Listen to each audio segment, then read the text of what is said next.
that sounds a bit better. Oh. So, welcome to Wellness Wednesday. This is hopefully, I think, the 20th Wellness Wednesday we're having here at the Martin Place, and this is the first one in a while. Ironically, our last two speakers, of which Nikki was one of them, both got struck down with the flu the night before or a couple of days before Wellness Wednesday, and so couldn't attend. So we're really lucky to have Nikki Shah here today, well, happy, smiling, feeling healthy, to be our interview guest at Wellness Wednesday. So my name is Eloise King, I'm the Customer Experience Manager here at Charter Hall. Today we're looking at the topic of cancer, so conversations with cancer. I think in the promotional material I said that 1 in 3 people will now be diagnosed with cancer before the age of 84, but I think it's now actually 1 in 2, which is really alarming. Like, the statistics are really, really alarming. And it doesn't necessarily mean, there is also some good news, it doesn't mean that people necessarily die from cancer because the research is much better these days, and the cures and the supports are there and improving every day, but it is a very sobering statistic. So one of the reasons we wanted to have Nikki here today is this is a really important conversation to be able to have compassionately and well, because if it's not you, it might be a parent, a colleague, a friend, somebody that you really want to be able to support. And I guess there's some do's and don'ts. Like anything in life, there are good ways to do things and there are sort of some not so good ways to do things. So hopefully the takeaway from today, as well as hearing some of Nikki's story, will be, some things that you can take away to actually support you to be able to have the conversation moving forward. So Nikki Shah is the founder of MyMuse, a company or a social enterprise that's designed to support people who have colleagues or loved ones that are diagnosed with cancer. She's lost way too many people in her own life, friends, as well as her partner, Mike, who passed away from cancer last year in January.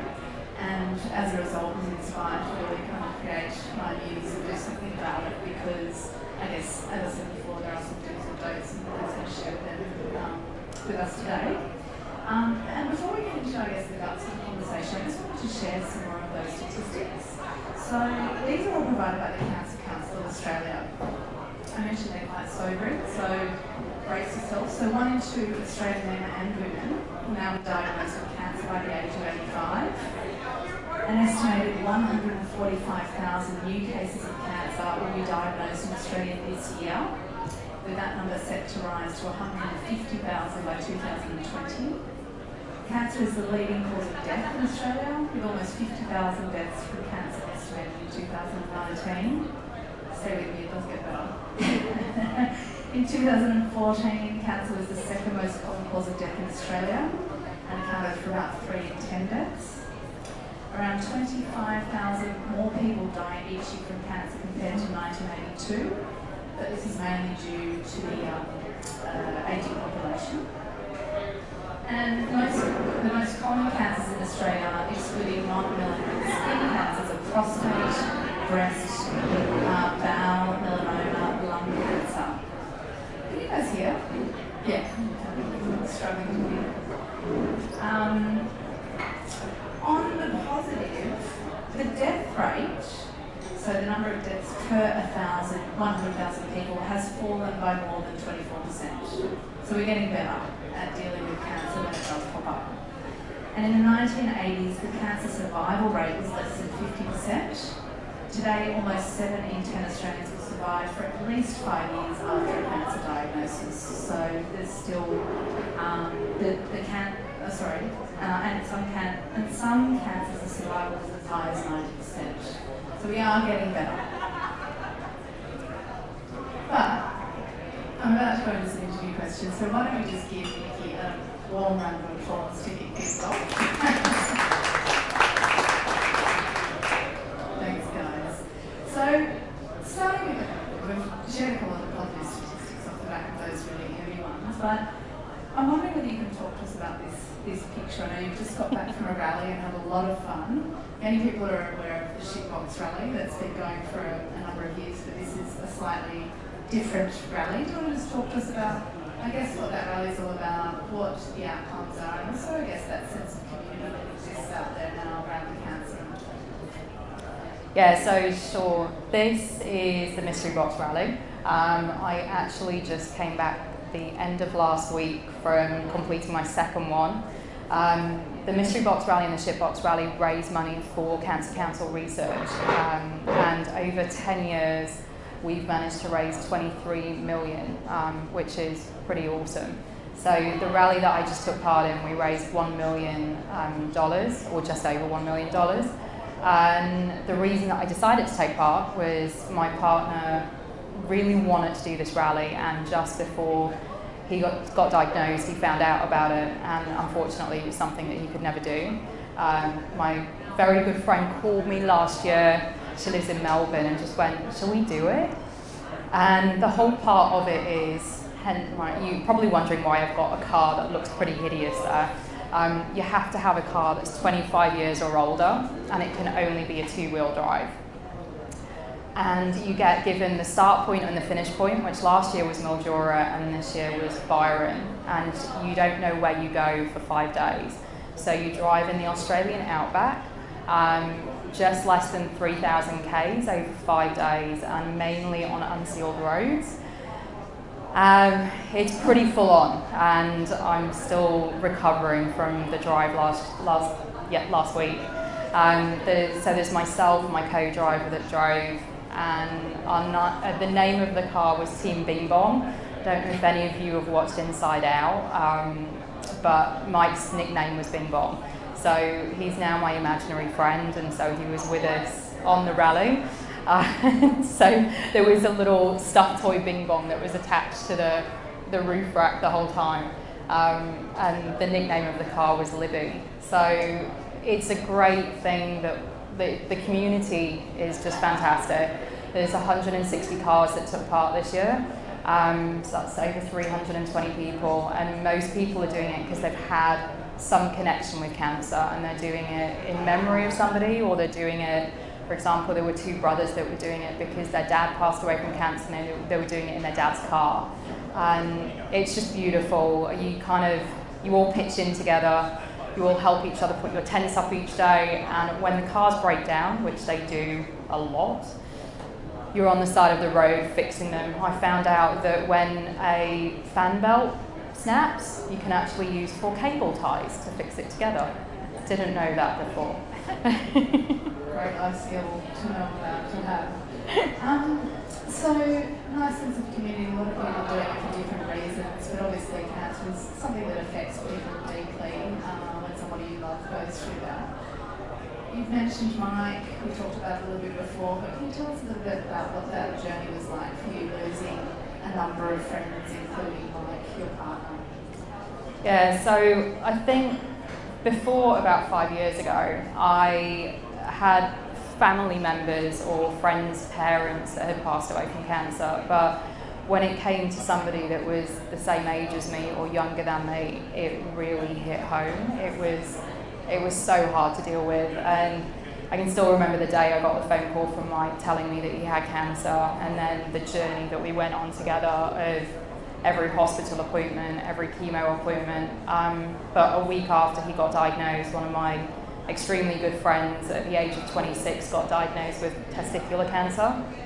And then a year later, my very good friend got diagnosed with breast cancer. So I had 3 people that were very close to me, all diagnosed at around the same time. And I was working full time. I don't have family over here. All my family live in the UK, so it was a difficult journey, and I had to rely on my friends to be my support network and to be there for me. And unfortunately, we'll talk about soon how some of those friends disappeared along the way.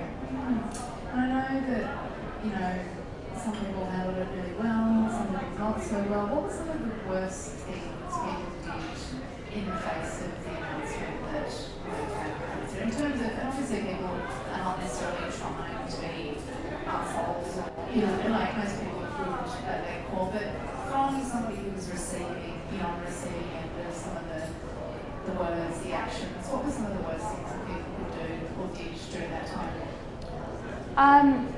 I'd say one of the worst things that somebody or a couple of people said to me was, you don't really have any attachment to him, so why don't you just leave him? Because you weren't married. Yeah. So that was pretty harsh and a lot to take in. But then it was also just things like, how can it happen to somebody like him? But you kind of just sit there going, well, it has, and now we have to deal with it. So what are we going to do? I've got a little bit of a cheat sheet because there's some things that I actually constantly forget. One thing that so many people said, and I know that it's because they're trying to be positive, but it was just that he will be fine. And that's great.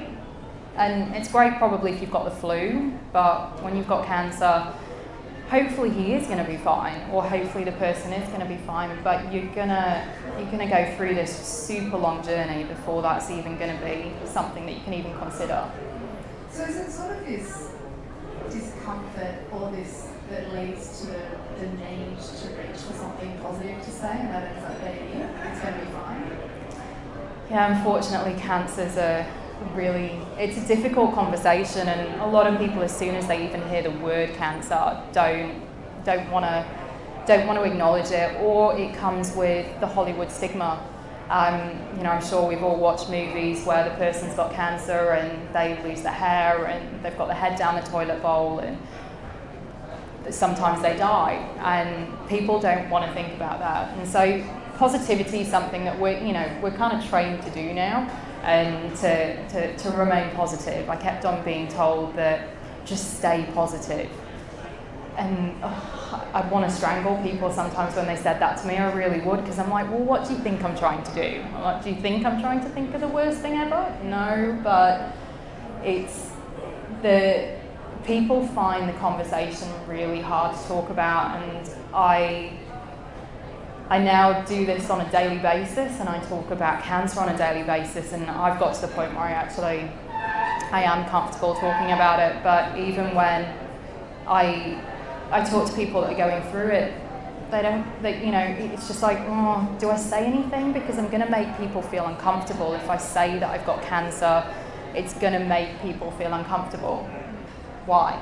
Why should it? You've already said the stats, 1 in 2 Australians. Like, if it's not going to happen to you, it's going to happen to somebody very close to you. So why are we not actually having that conversation now? Which is why we are having it. Exactly. Little baby step by baby step. And what about, so, just carte blanche, positivity is not the answer. Silence, I guess, is not the answer as well. But what are some of the best ways that people dealt with it? What were some of the ways you felt really, I guess, held in that situation when you were going through that with Mike?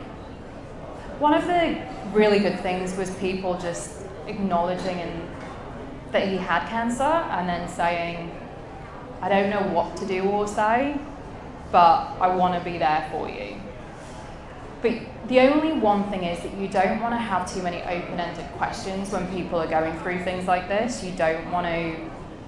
I always found that if somebody said, just give me a call if you need some help, I'm the worst person to actually ask for help in a normal situation. Even if I was moving house, I probably wouldn't ask for help. So if somebody said, just give me a call if you need anything, I wouldn't. So it was actually coming up with, okay, every Thursday I'm going to come by with a couple of takeaway containers that you can stick in your freezer of some food that I've made. I have a friend that would book a hair appointment for me because she just knew that I wasn't going to look after myself that way. I'd have friends call at me and say, okay, let's arrange to go for a walk. Like every Sunday morning, let's go for a walk. Because from people just saying, just make sure that you look after yourself, it's fair enough saying that, but it's quite hard to do that when you're caring for somebody else or you're concerned about someone else. So actually having someone pick you up and take you for a manicure and a pedicure or cook you meals. Another really good thing was that I'd have friends that would come and help me clean my apartment or take my car to be washed. It seems like the smallest little gestures but driving around in a dirty car would really do my head in. But then taking that time out to go and get it clean meant spending less time with Mike. So just even going and cleaning my car or taking my dry cleaning meant so much to me. I can really relate to that. This is not cancer related, but I was sharing with Sarah and Andrew in the audience before that my dad has just been in ICU for 5 weeks, and it is crazy the level of stress that comes on when you're really caring for a close member of your family who is critically ill. And I totally agree when people give those open-ended questions like, how can I help? Well, it's actually really difficult to ask for help, and I had the same thing. People that would, a friend of mine got me a housekeeper. That was amazing, and it just relieved so much stress. Another friend was booking my studies for me every couple of weeks. That was amazing. That you can't, or dropping food around, you can't actually, as someone says, how can I help? You don't want to say, oh, well, get me meals or do this or do that. So I really agree with that. Like, just if you are caring for somebody, you want to help somebody that's got cancer, is caring for cancer, or any kind of terminal illness, is be specific. Like, this is what I can do, and I'd love to come and do this for you this weekend. Do you need that? Yeah. Yeah, find out what definitely find out what their favourite takeaway place is, you know, and make sure that you get delivered. Or one of my friends had my favourite cafe that they just put money aside at the cafe for me to go in, get coffees from there, or just eat. And it shows that people care in that personal way as well. Very meaningful. Yeah. I agree. Yeah, I think that's a great tip. Great tip. Anything else that people did for you that was, you know, or that, you know, we can use as a takeaway of somebody that we love ends up with cancer or caring for somebody with cancer? I think it was not forgetting about me or not forgetting about Mike. People were quite reluctant to invite us to events or birthday parties and stuff because they were like, oh, well, we don't want to celebrate something in front of them or do anything like that. But then that just creates the isolation or creates that pink elephant in the room of just not even being involved in stuff. And that was the thing that Mike and I really struggled with, and even other people that I've spoken to that have had cancer. They become isolated and they become forgotten about because people just are reluctant to ask them about, you know, do you want to come along to this? Like, they might not want to drink if they're going through chemo, but then again, they might want to. You know, one of my friends is loving the champagne right now. Like, she has it while she's having a chemo, and I'm like, okay. But it's, yeah. Each their own. Oh, completely. You know, I think I'd probably do the same thing. I was like, can you have that as like a drip as well as your chemo?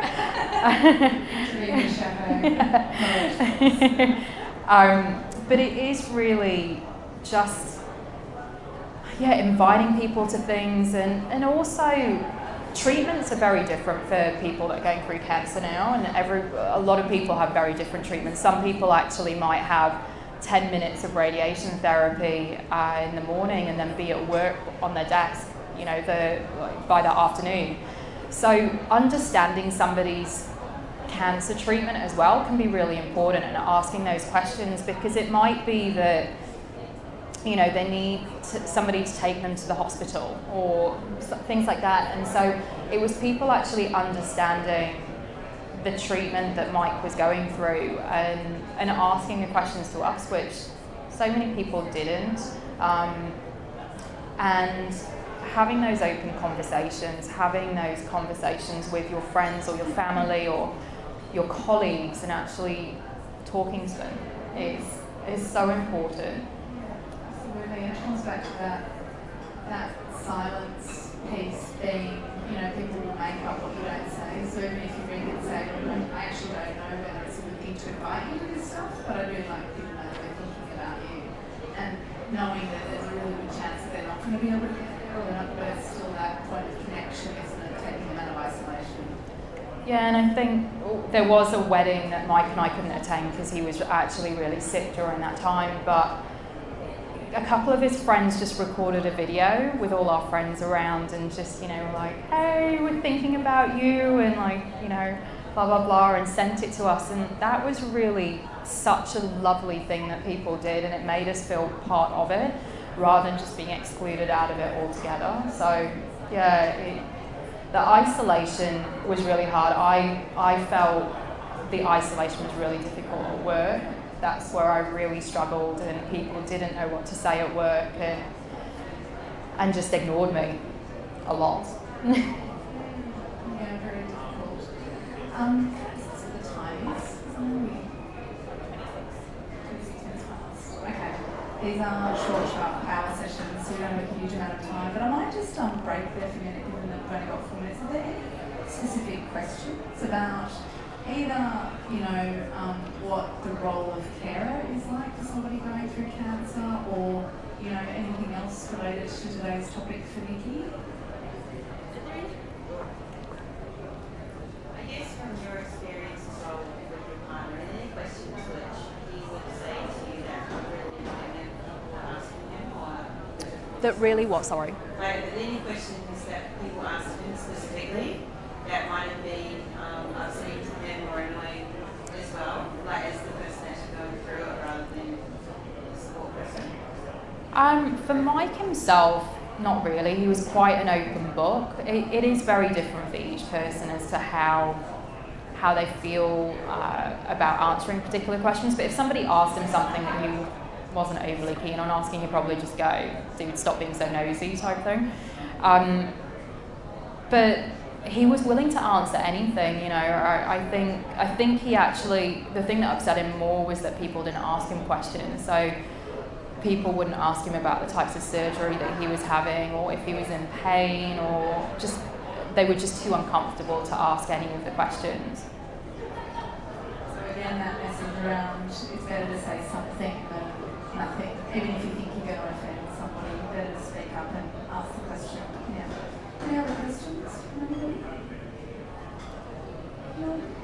So the two big takeaways I think that I heard today is one, that piece around saying something is better than saying nothing, and you're always going to offend more by disappearing than you will by actually saying the wrong thing, if there happens to be a wrong thing. And secondly, that rather than just asking open-ended questions around how you can help, actually being specific, like this is what I can do and I'd love to do that for you. Is that okay? So that you're not asking somebody to identify what help that they need, which I guess requires a bit of creative thinking too on your part to think about the day-to-day and what might be helpful. So is there anything that I've missed in terms of a great way to have this conversation with somebody that's been diagnosed? The only other thing that I would say is think twice about sending flowers. And I know that sounds like the strangest thing, but flowers are beautiful, don't get me wrong. They're pretty expensive in Sydney. And that money could go so much further in other things. So if a company's thinking of sending flowers, with My Muse, we educate on this as well, but instead of sending flowers, maybe look at paying for the car parking at the hospital for a couple of weeks, or looking at Deliveroo vouchers or Uber Eats vouchers so they can get food delivered to the hospital. Flowers, as I said, are a beautiful gesture, but when you're going through something like cancer, it's those practical things that are so important.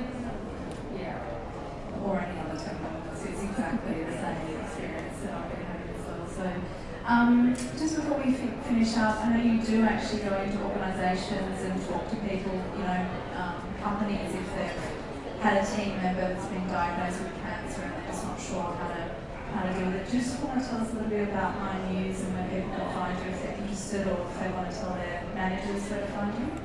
Yeah, so My Muse was set up last year by myself, and it's a team of consultants, so oncology specialists, HR managers, and psychologists and grievance counsellors. So we go into organisations and do training workshops and education around cancer and the workplace. So allowing people to stay in the workplace while they're going through their treatment or they're being a carer, knowing the right things to say, the right things to do. So we're currently looking at other organisations to go into. So if anybody knows of anyone and wants to have a chat, I'm more than happy to. There's also a website that you can go onto, and I've got some business cards here as well that you can grab if you want. Thank you so much, guys, for coming down today. I hope there was something valuable in that. And I think by the explanations are quite simple. You often don't think about it on that level of simplicity if somebody's in front of you and needing that help. So I think that was a really valuable share today. Thank you so much for being here. Thank you for coming.